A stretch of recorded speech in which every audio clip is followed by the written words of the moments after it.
들었는지 아닌지 모르는 이 아들은 계속해서 떼를 부리고 진상짓을 하는 겁니다. 그것이 너무 심해졌는데 그때마다 아버지는 짐 조금만 더 참어 진정해 라고 이야기를 했습니다.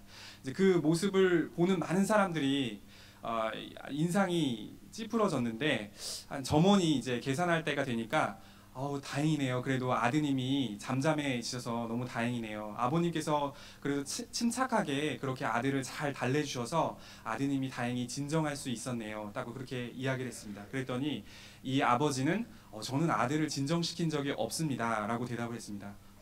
이상하다. 아까 분명히 진정해 그렇게 이야기하지 않았나요? 라고 이야기를 했더니 짐은 바로 제 이름입니다. 라고 대답을 했습니다. 이 아버지는 아들의 그 진상인 모습을 보면서 참기가 너무 힘들었는데 그걸 꾹 참고 있었다는 것이죠. 우리가 화를 참기가 굉장히 어려울 때가 있습니다. 오늘 이 야고보서는 이제 인내에 대해서 이야기를 하는 것입니다. 인내가 사실은 이렇게 쉬운 일은 아닙니다. 이야기하기 쉬운 주제는 아닙니다. 왜냐하면 인내를 해야 하는 그런 상황에 대해서 이야기를 한다는 것은 그만큼 현실의 상황이 어렵다는 것을 말해주는 것이죠. 견디기가 어렵고 힘들다는 것을 말해주는 것이고 그런 상황에 직면해야 하기 때문에 이 인내라는 주제를 이야기하는 것은 그렇게 마음이 편하지만은 않은 것 같습니다. 오늘은 이 야고보서의 마지막 본문인데요. 야고보서를 크게 세 부분으로 나누자면 1장의 전반부는 이제 전체의 서론격으로 이제 시험을 잘 견디라. 시험에는 하나님의 목적이 있다라는 것이고 1장 후반부부터 오늘 본문 바로 전까지인 5장 6절까지가 이 고난 가운데에서 행함으로 너희 믿음을 보여야 된다는 것을 여러 가지 예로 들어 설명하고 있습니다. 그리고 오늘 본문은 이 고난 가운데에서 기도하고 인내하라, 인내하고 기도하라라는 그런 내용으로 그런 흐름이 전개되고 있습니다. 이 7절을 보면 이 야고보는 이제 그러므로라는 그런 말로 시작하고 있습니다. 그러므로 길이 참으라 이렇게 이야기를 합니다. 그것은 무엇이냐면 이 앞절의 그 부자와 그 지역의 그런 여러 그런 유지들의 그런 텃세에 대해서 이야기를 합니다. 그러니까 지금 고난의 상황이라는 것이죠. 그 아시아의 여러 흩어진 교회에 편지를 하면서 너희들이 지금 고난의 상황 가운데 있다. 너희들이 지금 나그네로 흩어져 있고 그리고 이제 사람들이 그 지역에서 텃세를 부리고 또 거기에 세력이 있는 사람들이 너희를 불평등하게 대우하는 그런 일들이 있다. 그런 가운데에서도 지금 너희가 그러므로 이야기를 하면서 이런 상황이지만 오래 참으라, 길이 참으라라고 이야기를 합니다. 그리고 오래 참아야 되는 이유는 이들이 나그네이기 때문도 아니고 약하기 때문도 아닙니다. 이 참는 것이 의미가 있기 때문이라는 것이죠. 참으면 열매를 맺게 된다는 것입니다. 그러면서 이 농부에 대한 이야기로 넘어가고 있습니다. 이 농부는 이른 비와 늦은 비를 기다립니다. 이 이른 비는 10월 말에서 한 11월 정도에 내리는 비이고 또 늦은 비는 3월 말에서 4월 초경에 내리는 비입니다. 이스라엘은 물이 부족한 나라인데 이 이른 비와 늦은 비는 굉장히 중요한데 왜 그러냐면 이 곡식이 연그는 데 아주 핵심적인 역할을 하기 때문입니다. 이 농부의 입장에서는 농부가 한 해 동안 씨를 뿌리고 또 그 전에 밭을 갈고 또 잡초도 제거하고 많은 그런 약초도 이렇게 뿌리고 많은 그런 노력을 했는데 만약 이 이른 비와 늦은 비가 제때에 오지 않거나 아니면 너무 적어 버리게 되거나 그렇게 되면 1년 농사를 망칠 수가 있는 겁니다. 그렇기 때문에 농부의 입장에서 굉장히 초조하겠죠. 그렇지만 그렇다고 해서 비를 제때에 충분하게 오도록 이끌 수 있는 능력은 없습니다. 이 농부가 하는 것은 단지 하나님께 맡기고 하나님께서 그 선하심에 따라 처분해 주시기를 기다리는 수밖에 없는 것입니다. 그리스도인이 인내해야 되는 이유, 어려운 상황 가운데서 인내해야 하는 이유는 좋은 영적인 열매를 맺기 위함입니다. 구원의 풍성함을 누리고 또 말씀을 깊이 알고 또 성령 안에서 변화되고 또 그리스도를 전하고 이렇게 주님 안에서 자라가는 그런 귀한 영적인 열매들을 맺기 위해서는 이렇게 인내가 필수적이기 때문입니다. 우리의 기다림은 기약 없는 기다림은 아닙니다. 지금 당장은 어려움이 있을 때 이게 정말 언제 끝나지? 정말 해결이나 될까? 이런 생각이 들지도 모릅니다. 그렇지만 주님이 오시면 모든 것이 끝나고 주님께서는 우리에게 넘치도록 좋은 것으로 보상해 주십니다. 우리의 기다림은 억지로 어쩔 수 없이 시간이 가야 되는 그런 기다림이 아니라 주님께서 우리에게 너무나 좋은 미래를 약속하고 계시기 때문에 그런 소망이 있는 기다림입니다.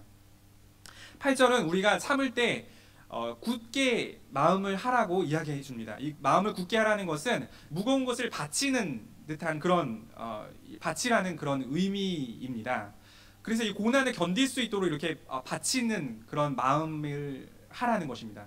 이 마음을 굳건하게 하라는 것은 강팍한 마음이나 굳은 마음이랑은 다른 것입니다. 어떻게 우리가 이 고난을 이겨낼 수 있는 그런 굳은 마음을 가질 수가 있는가? 그는 굳은 마음을 달라고 하나님께 기도하고 그리고 또 성령께서 우리에게 깨달음을 주실 때 그때 세상을 의지하지 않고 성령께서 주시는 하나님께서 기뻐하시는 일들에 우리가 헌신하고 고백하고 결단을 할 때 그럴 때 우리의 심지는 더 굳어지고 단단하고 또 튼튼한 신앙의 사람으로 자랄 수가 있습니다.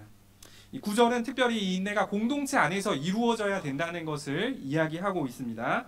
이 공동체가 화평하면 좋은 열매를 맺을 수 있는 좋은 토양이 되기 때문입니다.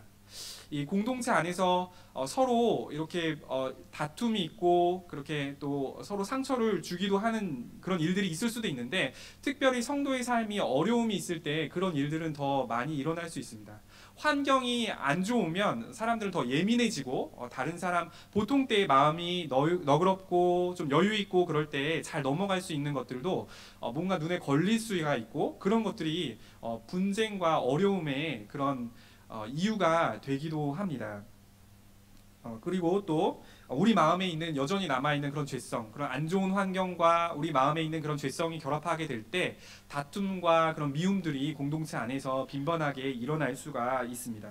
그때 야고보는 뭐라고 이야기하냐면 심판주 하나님을 생각하라고 이야기합니다. 이 심판주 하나님께서는 내가 당하고 있는 그런 억울함에 대해서도 이해하고 풀어주시지만 내 욕구에 내가 원하는 바에 대해서도 이해해 주시지만 또 한편으로는 반대로 우리에게 사랑하라고 명령하시며 우리에게 잘못이 있는 부분도 심판주 하나님 앞에서는 밝히 드러나게 됩니다. 그러면서 이 심판주가 문 밖에 계시다 이렇게 이야기를 합니다. 자, 여러분 만약에 우리 오늘 오후 찬양 예배를 마치고 밖에 나갔는데 이 본당 문을 여는 순간 예수님께서 천사들과 함께 우리를 심판하시기 위해서 딱 와 계시다. 어떤 마음이 들까요? 좋은 마음이 들 수도 있지만 또한 두렵고 떨리는 마음도 들 것입니다. 아마 주님을 맞이하러 가는 그 짧은 몇 초간의 순간에 우리는 그동안 지었던 죄, 회개하지 않았던 것 다 회개할 겁니다. 그러면서 어떻게라도 좀 하나님 뜻대로 살겠다고 결단하고 그런 다짐이 있지 않을까요? 야고보는 그런 심판주 예수님을 평소에 생각하라는 겁니다. 그럴 때 우리가 우리의 마음을 잘 지킬 수 있다고 이야기하고 있습니다. 우리가 고난을 견디는 것은 쉬운 일은 아닌데요. 이 고난을 잘 견딘 사람의 본을 보면 알 수가 있습니다. 10절에서는 주의 이름으로 말한 선지자들의 본을 보라고 이야기합니다. 예레미야는 하나님께서 이스라엘이 멸망하신다는 것을 예언하라고 이야기했습니다. 그래서 매국노와 같은 그런 일을 했죠. 나라가 있는데 우리나라가 멸망하니까 이제 바벨론의 포로가 될 거라고 그렇게 이야기하고 바벨론이 쳐들어오고 있는데 그렇게 이야기를 하니까 사람들 입장에서는 너무나 괘씸하고 화가 나는 것이죠. 그래서 바벨론은 많은 사람의 배척을 받고 죽을 뻔하기도 하였습니다. 그런데 정말로 하나님께서 하나님 뜻이 이루어지는 것을 보았고 또 나중에는 이 아나도스의 밭을 사면서 이 땅이 하나님 안에서 회복된 땅이 된다는 것에 대해서 알려주는 그런 약속을 받았습니다. 또 호세아는 하나님께서 허락하신 여인과 결혼을 했습니다. 보통 이 하나님께서 짝지어 주신 여인과 이렇게 부부관계가 된다면 그건 정말 너무 좋은 일이죠. 근데 호세아는 이혼을 하게 됩니다. 그렇게 가정이 파탄 나게 됩니다. 그러면서 이제 세 자녀가 있었는데 이 세 자녀의 그런 돌아옴을 통해서 이스라엘이 돌아오게 된다는 그런 나라가 회복되는 그런 메시지를 받게 되는 것이죠. 이 선지자 중에 본의 최고는 바로 예수님입니다. 예수님은 십자가의 어려움을 참으셨습니다. 히브리서 12장 2절은 예수님께서 모든 그런 모욕과 고초를 다 참으셨는데 그것을 눈앞에 있는 즐거움을 위해서 참으셨다고 이야기합니다. 그냥 고난이 그냥 견딜만 해서 그냥 하나님 아들이니까 그렇게 참은 게 아니라 너무 고통스러우셨지만 그러나 이것을 견디면 이후에는 즐거움이 있기 때문에 영혼이 주님 안에 돌아오고 또 하나님의 영광이 드러나는 그런 놀라운 하나님 뜻이 이루어지는 역사가 있기 때문에 그 이루어질 것을 생각하면서 천국에서 우리와 함께 교제할 것을 그렇게 소망하고 기대하면서 그 어려움을 참았다는 것이죠. 그래서 우리의 참음도 그냥 고난을 그냥 무조건 참아야 되는 것이 아니라 언젠가 우리 주님이 오실 것이 분명하고 우리가 믿음을 가지고 지킬 때에 주님께서 우리 삶에 너무나 좋은 것으로 주실 것이기 때문에 그런 소망이 있는 기다림이 바로 우리 기다림입니다. 하나님께서는 참는 자에게 복을 주십니다. 이 참는 자로서 복을 받은 대표적인 사람이 누가 있나요? 네, 말씀 안 하시면 입모양으로 다시 욥이라고 하는 것을 제가 들었습니다. 네, 여러분 잘 아시는 것처럼 우리 욥이 있습니다. 욥이야말로 경건하게 산 사람이었는데 그런데 정말 날벼락처럼 모든 재산을 다 잃어버리고 10 자녀를 다 잃어버리고 그리고 그런 전염병 가운데에서 신음하는 그런 삶을 살게 되었죠. 욥은 하나님 앞에 그런 원망했는데 그것은 하나님 앞에 씨름한 것입니다. 그런 고통 속에서 세상 가운데 방황한 것이 아니고 하나님 안에서 그 고민들을 해결하기 위해서 하나님과 그런 씨름하는 그런 과정을 겪으면서 끝까지 인내했습니다. 범죄하지 않고 인내했습니다. 그런 모습을 보시고 하나님께서는 응답하여 주셨고 욥에게 넘치는 복을 허락해 주셨습니다. 욥은 갑절로 많은 재산을 얻게 되었고 또 10 자녀를 얻게 되었습니다. 근데 이것이 정말 축복입니까? 그것만 가지고 축복이라고 이야기할 수는 없을 것입니다. 부모님은 10 자녀를 얻었다 하더라도 한 자녀라도 잃으면 그 자녀를 마음에 묻고 삽니다. 그렇기 때문에 이것만 가지고는 그냥 재산이 많아지고 다시 10 자녀가 생긴 것만으로는 축복이라고 보기 어려운데 욥의 진짜 축복은 하나님을 대면했다는 겁니다. 이제 하나님과 친밀하게 하나님 응답하시는 하나님을 만나고 하나님과 대화하며 그분의 인도 가운데 살아가는 그런 복된 삶이 되었다는 겁니다. 그렇기 때문에 욥의 삶이 축복되다고 이야기하는 것이죠. 욥이 축복을 받은 비결은 무엇입니까? 욥이 인내했기 때문인가요? 그렇지가 않습니다. 욥이 축복을 받은 것은 하나님이 선하시기 때문입니다. 욥은 인내했지만 만약 하나님께서 살아계시지 않으시거나 만약 하나님께서 선하신 분이 아니시라면 욥의 축복을 받을 수가 없는 것이죠. 하나님은 축복하실 자유도 있고 이것을 거두어 들이실 자유도 있는데 하나님은 가장 자비로우시고 긍휼하신 분이시라고 성경은 기록하고 있습니다. 그렇기 때문에 욥은 하나님께 넘치는 축복을 받을 수 있었던 것이죠. 그래서 우리는 기도할 때 하나님 우리가 인내하고 있기 때문에 축복을 주십시오라고 기도하는 것이 아니라 하나님 선하신 분이시기 때문에 나를 축복해 주십시오라고 기도해야 되는 것입니다. 우리가 고난 가운데 있을 때 말을 잘못하기가 쉽습니다. 이 12절에서는 이 잘못된 맹세는 그런 이야기를 하는 겁니다. 우리가 불신하는 말, 또 믿음 없는 말을 할 수 있는데 그것보다도 진실한 말을 하라는 것입니다. 옛날에 이 맹세는 하나님을 의지해서 자기의 말이 더 진실하다는 것을 말하기 위해서 사용됐습니다. 그래서 내가 만약에 내가 한 말이 사실이 아니더라면 하나님께서 나에게 벌을 내리시기를 원한다라는 이런 형태로 맹세를 했습니다. 그래서 맹세하는 것 자체가 성경에서 어긋나는 것은 아닙니다. 그런데 야고보도 맹세하지 말라고 이야기하고 예수님도 맹세에 대해서 부정적으로 이렇게 말씀하신 것은 맹세가 그만큼 남용되었기 때문입니다.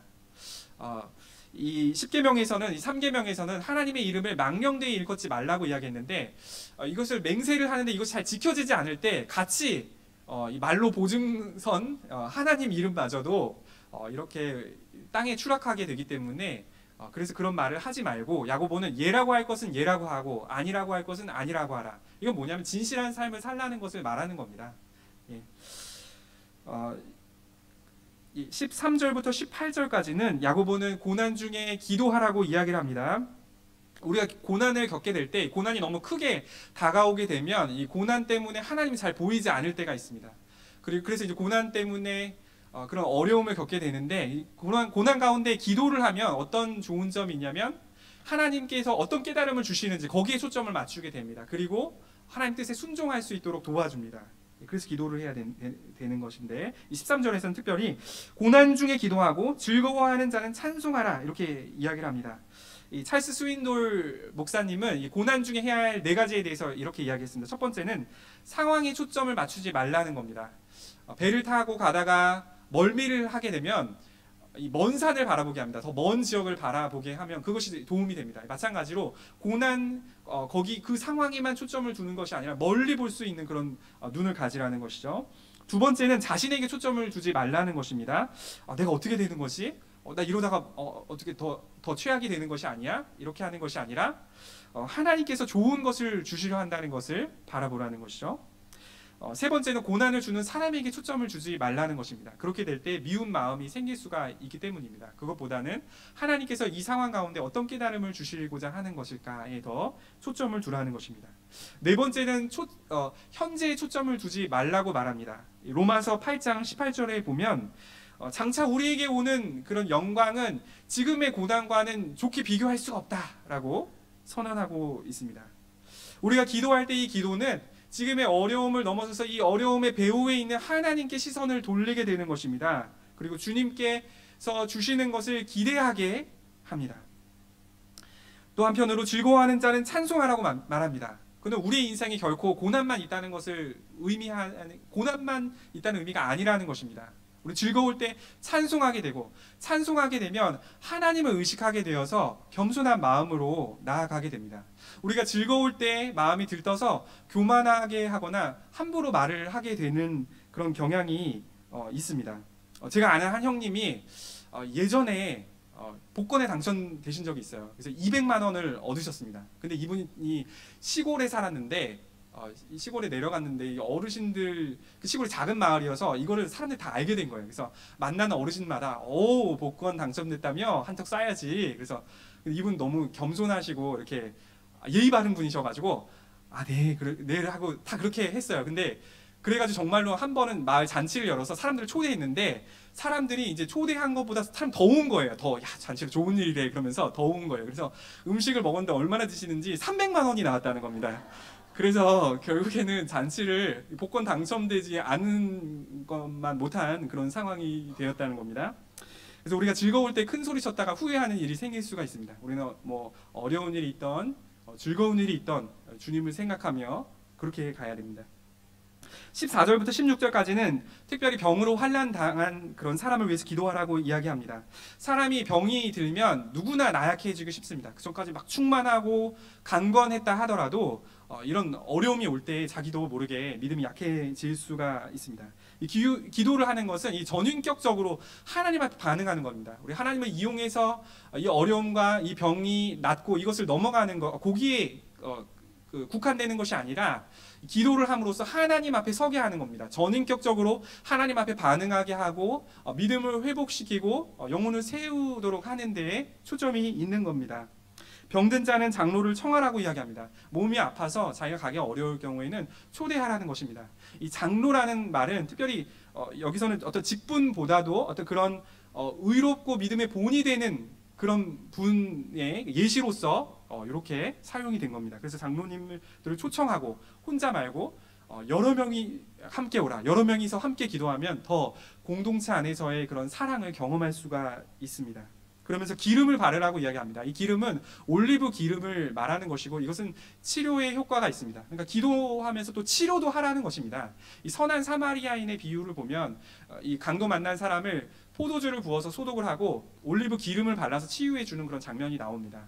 이렇게 고대 근동에서 올리브 기름은 치료제로 사용이 되었습니다.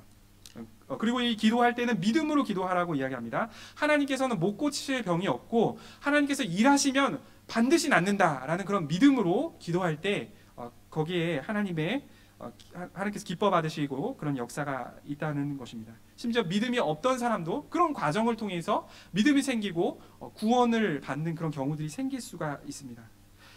특별히 16절에서는 특별히 서로 죄를 고백하라고 이야기를 합니다. 공동체 안에서 이제 서로 상처 주는 그런 죄에 대해서 서로 간에 고백하라고 이야기를 합니다. 서로 이렇게 용서하는 분위기, 서로 사랑하는 분위기가 될 때 병도 치유되는 그런 기적과 같은 역사가 나타나게 된다는 것입니다. 의인의 역사는 강구하는 힘이 크다고 말합니다. 여기서 의인은 어떤 특별한 사람이 아닙니다. 그냥 하나님을 찾고 믿음을 가지고 또 회개하며 하나님 앞에 바른 관계를 가지려고 애쓰는 사람, 그런 사람이 의인인 것입니다. 그리고 그런 사람의 기도를 하나님 들어주십니다. 어떤 특별한 은사가 있는 사람만이 아니라 믿음을 가진 그런 사람의 기도를 하나님 들어주십니다. 그리고 그런 사람의 예로서 17절 18절에서 엘리야가 나옵니다. 엘리야는 정말 놀라운 일에 쓰임을 받은 사람입니다. 그러나 우리와 같은 성정을 가진 사람이라는 것은 우리와 근본적으로 다르지 않다는 것입니다. 그래서 갈등을 겪기도 하고 회의에도 빠지고 때로 좌절도 겪고 때로 그만두고 싶고 포기하고도 싶어 하고 지치기도 하는 그런 우리와 같은 평범한 사람인데, 그런데 이 엘리야가 기도했을 때 3년 6개월 동안, 무려 3년 6개월 동안 날에 비가 오지도 않았고 또 간절히 기도했을 때 비가 내려지는 그런 역사가 일어났습니다. 그리고 이런 과정 가운데에서 주님께 돌아온 사람은 사망에서 돌이켜 영생을 얻게 되고 그 과정에서 모든 죄를 용서받게 됩니다. 자, 19절에서 20절은 영혼을 구원하는 일을 교회가 해야 된다는 것을 이야기해 줍니다. 교회 믿음에서 떠난 사람이 자발적으로 돌아오는 경우는 별로 없습니다. 그래서 믿는 우리 중에 누군가가 가서 수고하면서 이 사람들이 다시 주님 앞에 돌아올 수 있도록 애써야 함을 이야기합니다. 믿지 않는 사람들을 위해서 나아갈 때에도 기도하는 것은 굉장히 중요합니다. 기도가 쌓일 때 하나님 어느 그 시점에서 주님께서 역사하실지 모릅니다. 제가 이 구역 이렇게 신방에 참여하다 보니까 가족이 믿지 않아서 그 오랜 기간 기도하면서 참 마음이 애타시는 그런 분들이 참 많으시더라고요. 저도 참 많이 안타까웠는데, 그러나 그런 사람들이 돌아올 때 기도가 이런 쌓여서 돌아왔다는 것을 이제 고백하게 되는 것을 볼 수가 있습니다. 그러니 여러분 포기하지 말고 끝까지 기도하시기 바랍니다. 그리고 주님께 돌아온 사람은 그런 영생을 얻고 죄를 용서받게 됩니다. 여러분, 우리는 삶 속에서 고난 때문에 힘겨울 때가 있습니다. 하나님께서는 우리의 마음과 상황을 다 아십니다. 그리고 진심으로 우리를 위로하기 원하시고 또 이 고난의 터널을 지나면서 좋은 것으로 우리 삶에 채워주기를 원하십니다. 우리 어려운 상황일수록 더 하나님을 바라보며 가셨으면 좋겠습니다. 하나님의 선하심을 주장하고 서로 주변 사람들을 격려하고 위로하셨으면 좋겠습니다. 그리고 기도하고 인내하는 가운데 아름다운 열매들을 맺으시는 귀한 성지 가족들 되시기를 바랍니다. 우리 한번 같이 기도하겠습니다. 우리 어려움 가운데 믿음이 자라고 하나님 안에서 아름다운 열매를 맺을 수 있도록 또 주님께서 우리의 마음에 주신 것들을 가지고 이 시간 잠시 기도하도록 하겠습니다. 사랑의 하나님 아버지, 오늘은 야고보서의 말씀으로 고난 가운데 또 인내하고 또 믿음으로 나아갈 것을 말씀해 주셔서 감사드립니다. 하나님, 우리 고난 가운데 있을 때 우리의 연약함을 보게 되며 때로 우리가 마음이 어렵고 하나님, 우리가 주님을 놓쳐버릴 때도 있는 것 같습니다. 하나님, 그렇지만 기도하며 늘 우리의 영적인 시선을 주님께 고정하기를 원합니다. 하나님 아버지, 우리 주님 안에 한마음 한뜻으로 나아가며 하나님, 우리 주님의 역사를 볼 수 있도록 도와주시옵소서. 하나님, 우리 어려운 터널 가운데 우리와 함께 하시며 우리 인생에 궁극적으로 좋은 것을 주시고 하나님, 우리 인생을 축복하시는 주님을 신뢰하오니 하나님 아버지, 우리 삶 가운데 역사해 주시고 우리 믿음의 부족함을 도와주셔서 하나님, 우리 주님 기쁘신 반응들을 하며 하나님, 우리 주님 신뢰하며 우리 주님 인도하심을 따라갈 수 있는 귀한 성도님들 될 수 있도록 역사하여 주시옵소서. 아버지 하나님, 은혜 베풀어 주시옵소서.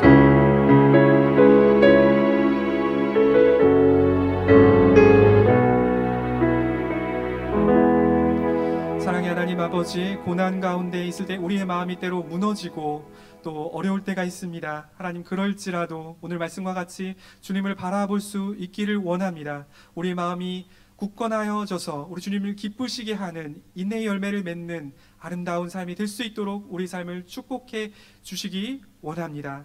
감사드리며 예수님의 이름으로 기도합니다. 아멘. 우리 다 함께 일어나셔서 찬송가 342장 함께 찬송 드리겠습니다.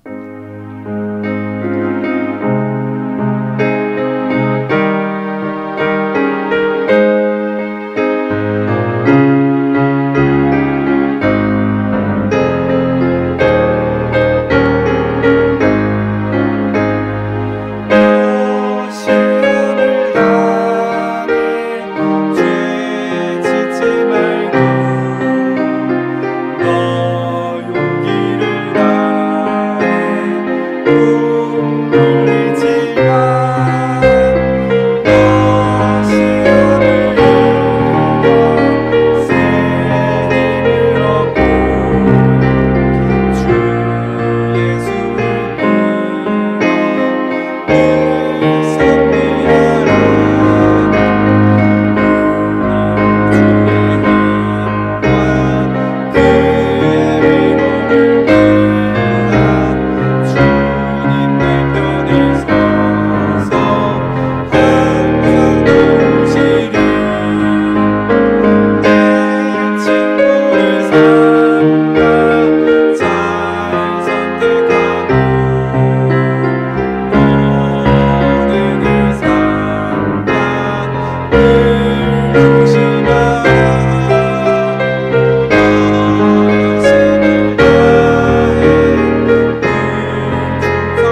이제는 우리 주 예수 그리스도의 은혜와 하나님의 사랑과 성령의 교통하심이 고난 가운데에서도 우리를 붙들고 계신 주님을 바라보기로 다짐하는 여기 모인 귀한 성지 가족들 가운데 영원히 함께 하시기를 간절히 축원하옵나이다.